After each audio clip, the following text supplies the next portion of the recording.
السلام عليكم. أهلا بكم في عالم التطبيقات. لو أنت مهتم بالجديد والمفيد في عالم التطبيقات تقدر دلوقتي تشترك في القناة وتفعل الجرس عشان يوصلك مننا كل يوم جديد ومفيد في عالم التطبيقات، ونقدر نشرح لك كل التطبيقات اللي تهمك في حياتك، سواء كانت تطبيقات محلية أو تطبيقات عالمية زي تطبيقات العقارات، تطبيقات السيارات، التطبيقات اللي بتسرق بياناتك وبتستنزف حساباتك، وكمان تطبيقات التعارف. النهاردة هنتكلم عن تطبيق مسلسلات رمضان 2025. التطبيق ده هو أفضل تطبيق هيخليك تتعرف كل اللي بيتعلق بمسلسلات رمضان المفضلة لديك بجميع الدول العربية. لو انت دلوقتي مستعد عشان تتابع أحدث وأقوى المسلسلات الرمضانية، التطبيق مسلسلات رمضان 2025 هو دليلك الشامل اللي هيتعلق بالدراما الرمضانية مش في مصر بس، لا في جميع الدول العربية، لأنه بيجمع لك جميع التفاصيل اللي انت بتحتاجها عن مسلسلات الموسم بأسلوب سهل وجذاب. التطبيق هيقدم لك معلومات تفصيلية عن اسم المسلسل والمخرج والمؤلفين وطاقم التمثيل، وهيقدم لك كمان يعرض لك صور ومشاهد من المسلسل، وهيعرفك القنوات الناقلة ومواعيد العرض، وهيعمل لك مقاطع فيديو دعائية وحصرية عن أي مسلسل انت بتدور عليه.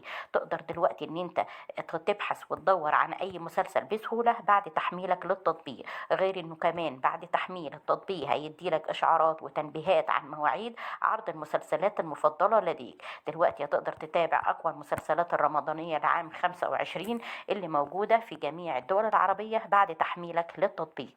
التطبيق ده مساحته 8.9، وحجم عمليات التنزيل ليه أكتر من 100,000 عملية تنزيل تمت للتطبيق، وتقييمه على جوجل عالي حوالي 4.4، والتعليقات عليه هايلة جدا. ولازم أنبهك وأقول لك إن أنت في شهر رمضان الكريم، يعني لما تحمل التطبيق يا ريت تدور على المسلسلات الدينية أو المسلسلات المفيدة اللي هتقدر تستفيد بيها، ويا ريت ما نضيعش وقتنا في أي مسلسلات ممكن تعرضنا إن احنا نشيل ذنوب أو إن احنا نضيع وقتنا في وقت فاضي وتلهينا عن ذكر الله. يعني لو هنتابع أي مسلسلات يكون أي مسلسل ديني ممكن يفيدني أو استفيد منه معلومة دينية. أتمنى أكون وصلت التطبيق بشكل سهل وبسيط، ويا ريت بعد تحميل التطبيق كل واحد يقول رأيه في التعليقات سواء كانت إيجابية أو سلبية علشان كلنا نستفيد من التطبيق.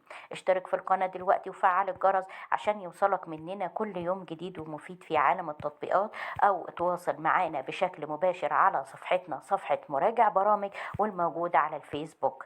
دلوقتي لو في أي تطبيق أنت محتاج إن احنا نتكلم عنه في القناة فورا نكتب لنا اسمه في التعليقات، واحنا في أقرب وقت هنعمل لك فيديو عن التطبيق اللي يهمك ويناسبك ونوصله لك بشكل أسهل وأسرع وأفضل.